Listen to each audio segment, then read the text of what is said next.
Assalamu alaikum everyone. Welcome to Vocabgram where you learn English with easy lessons. Today's lesson is very interesting and important as well because we're going to learn 8 advanced adjectives to describe feelings and emotions. In certain situations we feel in a certain way और उनको उन feelings और उन emotions को हमने कैसे express करना है. We need a right vocabulary to express those certain emotions and feelings in those certain situations. For example, अगर आप किसी situation में ऐसा महसूस कर रहे हैं कि आपको समझ नहीं आ रही कि आगे क्या करना है.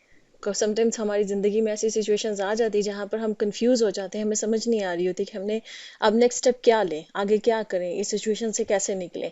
तो उस फीलिंग या उस इमोशन को क्या कहेंगे. या कुछ सिचुएशंस में ऐसा होता है कि हम ऐसा फील करते हैं कि जैसे हम तन्हा रह गए हैं, कोई भी हमारा नहीं है. तो इस तरह की फीलिंग्स को हम कैसे एक्सप्रेस करेंगे.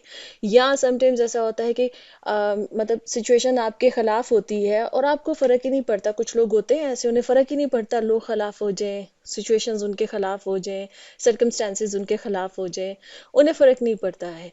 तो इस तरह के जो सर्टेन इमोशंस होते हैं, सर्टेन फीलिंग्स होती हैं, तो what adjectives we need to describe those feelings and those emotions, that those words, those vocabulary are we going to learn in this lesson. So let's begin. अच्छा, अगर आपको इसका PDF चाहिए इस लेसन का, तो पीडीएफ का लिंक डिस्क्रिप्शन में है, आप वहां से हासिल कर सकते हैं. तो हमारे पास जो पहला वर्ड है, पहला एडजेक्टिव है to describe an emotion is fall on.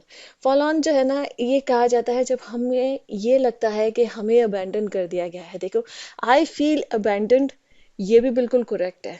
आप कह सकते हैं कि भाई मैं आई फील लोनली या आई फील अबैंडन. देखिए, लोनली का मतलब होता है मैं तन्हा महसूस कर रहा हूँ. अबैंडन का मतलब होता है कि मैं ऐसा महसूस कर रहा हूँ कि मुझे सबने छोड़ दिया है. ठीक है.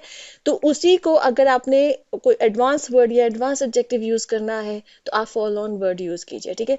आई फील फॉल ऑन, कि मैं जो है ना इस वक्त ये फील कर रहा हूँ कि मुझे जैसे तन्हा छोड़ दिया गया है.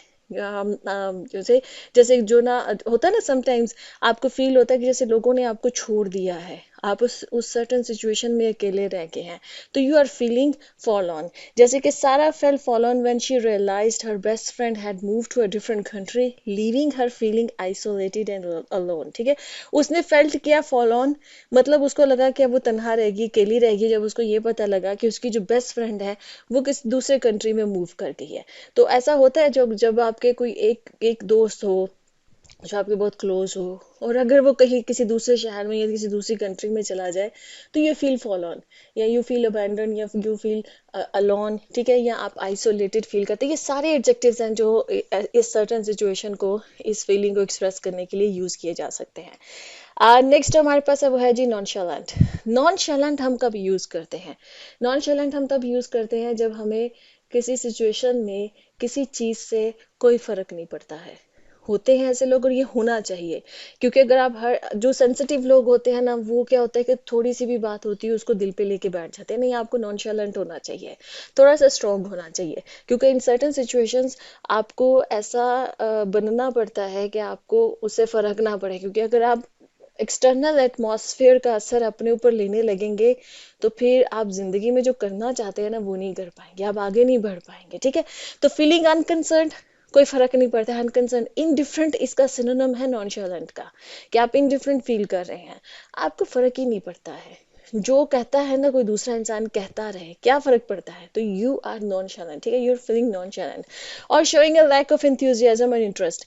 या ऐसा भी होता है कि कोई और सटन, जैसे कुछ इसको नेगेटिव सेंस में भी यूज किया जा सकता है. जैसे किसी के साथ कुछ बुरा हो रहा है, जैसे अभी हम एक सिचुएशन देख रहे हैं, ठीक, पॉलिटिकली, गजा के अंदर, और दुनिया में बहुत से लोग हैं वो नॉनशैलेंट है, उन्हें फर्क ही नहीं पड़ रहा है. इतना बुरा इवेंट हो रहा है, इतना जुल्म हो रहा है, लोगों को फर्क ही नहीं पड़ रहा है, तो दे आर इनडिफरेंट. ठीक है. They are nonchalant. और इस तरह के अनकंसर्न, जो कि आपको कोई इंटरेस्ट ही नहीं है, होता है वो अपनी जिंदगी में मगन लोग हैं. ठीक है. तो इन सारे मतलब के सिनेरियोज में आप इन वर्ड्स को इस्तेमाल कर सकते हैं. जैसे कि सेंटेंस है, his nonchalant response to the criticism surprised everyone.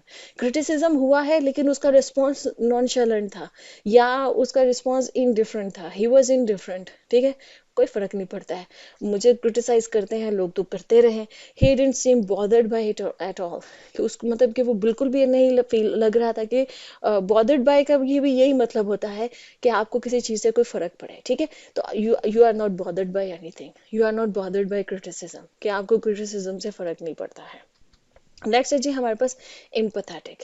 Empathetic जो होता है इसका मतलब होता है जब आप दूसरों की फीलिंग्स को, उनके दुख को, उनकी तकलीफ को आप महसूस करें। ये एक बहुत अच्छी और बहुत खूबसूरत क्वालिटी है जो कि आज के दौर में बहुत कम लोगों में है। Very few people are empathetic in now days, ठीक है। आजकल दुनिया जो है ना वो इनडिफरेंट हो चुकी हुई है, मोस्टली जो है ना लोग वो इनडिफरेंट हैं। उन्हें दूसरों की तकलीफ से फर्क नहीं पड़ता है, दे आर नॉन शैलेंट, उन्हें नहीं फर्क पड़ता है दूसरों की जिंदगी में क्या चल रहा है, दूसरों की परेशानियों से, तकलीफों से। They are indifferent, they are nonchalant. बहुत कम लोग हैं जो एम्पैथेटिक है। वो एम्पैथेटिक लोग वो होते हैं जो दूसरों के दर्द को, तकलीफ को महसूस कर सकते हैं, जो अपने आप को उनकी जगह पर रख कर सोचते हैं कि अगर खुदा ना ख्वास्ता मैं इसकी जगह पर होता और मुझे इस वक्त कैसा महसूस हो रहा होता। तो इस तरह के जो सोचने वाले लोग होते हैं वो एम्पैथेटिक होते हैं, वो दूसरों के दर्द को, तकलीफ को महसूस करते हैं। तो जैसे सेंटेंस है, Sara was an empathetic friend always there to offer a listening ear and support when someone was going through a tough time. कि सारा जो है वो एम्पैथेटिक फ्रेंड थी, मतलब जब भी फ्रेंड्स में से किसी को कोई मसला हुआ, कोई किसी मुश्किल टाइम से गुजर रहा है, टफ टाइम से गुजर रहा है, तो वो हमेशा ऑफर करती थी लिसनिंग एयर। इसका क्या मतलब है, बड़ा खूबसूरत अंदाज से कहने का तरीका है कि वो हमेशा दूसरों की बातों को सुनती थी, उनकी तकलीफ को, दर्द को सुनती थी। समटाइम्स क्या होता है कि आप दूसरों की प्रॉब्लम्स को सॉल्व नहीं कर सकते, लेकिन अगर आप थोड़ी देर बैठ के, 2-3 मिनट बैठकर उनकी बात को सुन ले, उनके दर्द को, तकलीफ को सुन ले, तो यही उनके लिए कथारसिस हो जाता है, ठीक है। तो ये भी एक बहुत बड़ी नेकी है। तो मतलब जब कभी, और अपनी सपोर्ट जो है वो ऑफर करती थी, एंड ऑफर है लिसनिंग ईयर, मतलब उनकी सुनती थी बात। अच्छा, नेक्स्ट हमारे पास जो एडजेक्टिव है जो हम यूज कर सकते हैं अपनी फीलिंग्स और इमोशंस को डिस्क्राइब करने के लिए, वो है एंथ्रोल्ड। एंथ्रोल्ड हम तब कब महसूस करें, कब यूज करें, जब हम महसूस करें किसी चीज की तरफ खिंचे चले जा रहे हैं हम। वो कोई भी चीज हो सकती है जो आपको फैसिनेट कर रही है, वो कोई जगह हो सकती है, वो कोई स्टोरी हो सकती है, वो कोई इंसान हो सकता है, ठीक है। You are enthralled by his personality या हर पर्सनैलिटी। आप किसी पर्सनैलिटी से इंथ्रोल्ड हो सकते हैं, मतलब आप खींचे चले जा रहे हैं। जैसे एक होता है ना कि एक वो मकनातीस जो है वो खींचता है, एक मैग्नेट जो है वो खींचता है, तो इस तरह से आप खींचे जब चले जाएं तो you are enthralled by that thing. आप किसी की परफॉर्मेंस से इंथ्रोल्ड हो सकते हैं, किसी की स्पीच से इंथ्रोल्ड हो सकते हैं। जो बड़े बड़े दुनिया में लीडर्स गुजरे हैं, इतनी पावरफुल स्पीचेस वो देते थे कि मतलब लाखों की ऑडियंस होती थी, और that audience is enthralled by that speech, ठीक है। वो स्पीच से इंथ्रोल्ड हो जाते थे, मतलब खींचे चले जाते थे उसकी तरफ, ठीक है। तो इंथ्रोल्ड इस इमोशन को एक्सप्रेस करने के लिए यूज होता है।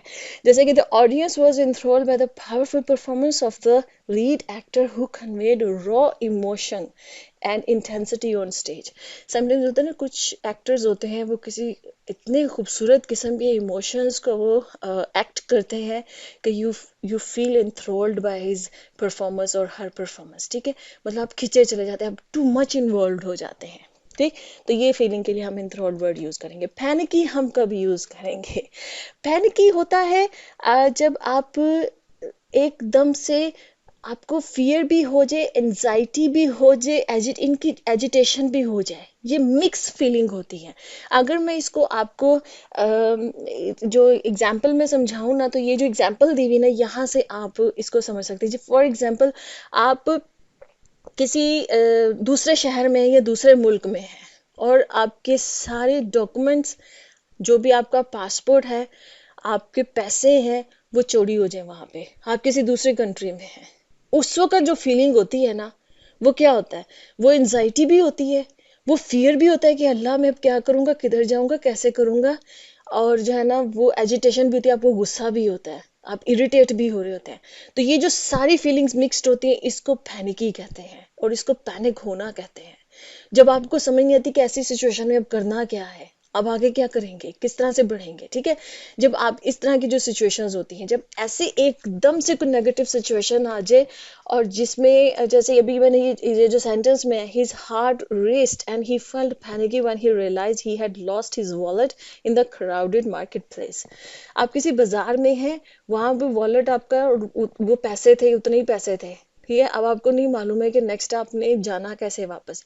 तो वो जो सिचुएशन आती है ना, उसमें जो इंसान की हालत होती है ना, वो पैनिकी होती है। वो इमोशंस आपके पैनिकी वाले इमोशंस होते हैं।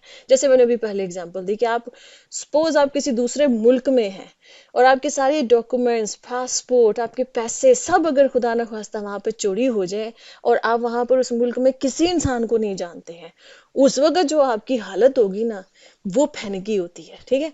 कि जब इंसान को एंजाइटी, फियर, एजिटेशन सब इकट्ठे, ये जो ना, ये सारे मिक्स्ड इमोशंस हो जाए, तो वो पैनिकी वाले इमोशन, और आप पैनिक हो रहे हैं उस वक्त। अच्छा जी, वेक्स्ड। वेक्स्ड जो है, ये होता है जब इंसान या तो फ्रस्ट्रेट हो या अनॉयड हो किसी इंसान से, या परेशान हो, तो वो इंसान वेक्स्ड होता है। कोई डिफिकल्ट सिचुएशन होती है जिसको आपको नहीं मालूम इसका सोल्यूशन क्या निकालना है, तो देन यू आर वेक्स्ड। या आपने किसी इंसान को कहना है कि तुम्हारी इस हरकत से मैं तुमसे बहुत नाराज हूँ, तो आप तब ये कह सकते हैं I am vexed with you, ठीक, के मतलब मैं अनॉयड हूँ। आपको जब किसी की किसी बात से, किसी के किसी एक्शन से आपको शदीद गुस्सा आए, अनॉयड हो आप फ्रस्ट्रेट हो जाए, तो भी आप वेक्स्ड है। या किसी सिचुएशन, किसी प्रॉब्लम में आप बहुत परेशान हो गए हैं, वरिड हो गए हैं, तो वो भी आप वेक्स्ड है। जैसे डिस्पाइट हिज वेक्स्ड फीलिंग्स, मतलब वो जो परेशानी वाली या फ्रस्ट्रेशन वाली जो उसकी फीलिंग्स उस वक्त चल रही थी, इसके बावजूद ही मेंटेन्ड ए कंपोज डिमीनर। डिमीनर कहते हैं बिहेवियर को। उसने बड़ा कंपोज डिमीनर जो है ना, उसको मेंटेन किया, मतलब बड़ा काम उसने अपने आप को रखा। And approach the situation with patience, और बड़े तहम्मुल के साथ जो है ना, वो उसने उस सिचुएशन को डील किया, उसको अप्रोच किया, उसको हैंडल किया, ठीक।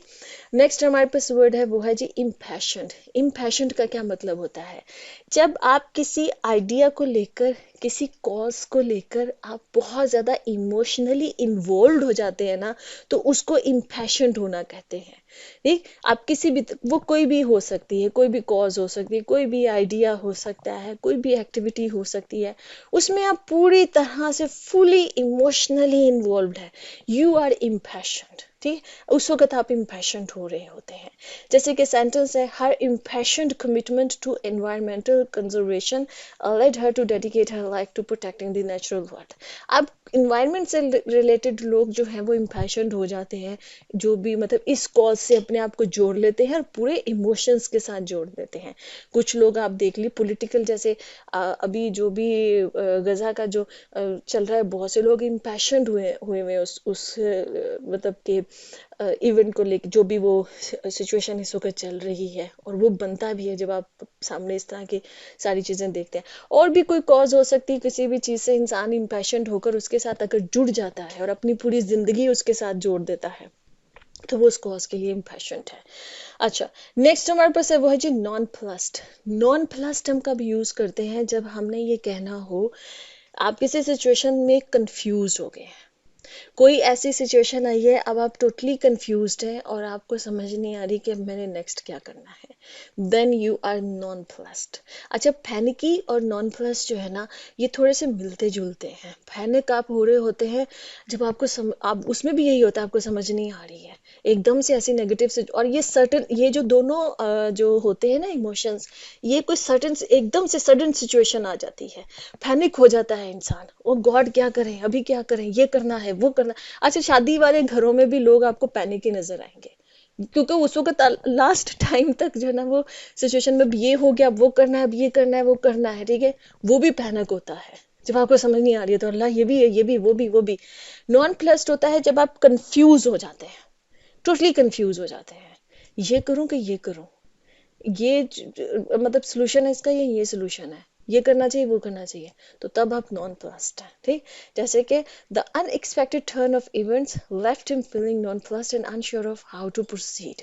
अनएक्सपेक्टेड टर्न ऑफ इवेंट्स मतलब कि ऐसे हालात वाकयात हो गए जो वो एक्सपेक्ट नहीं कर रहा था, ठीक। उस तरह के हालात वाकयात की वजह से, अब वो कुछ भी हो सकता है, तो that person was feeling non plussed, वो एकदम से कंफ्यूज हो गया, ओके, और उसको समझ नहीं आई कि अब क्या करूं, मतलब मुझे क्या स्टेप नेक्स्ट लेना चाहिए, ठीक।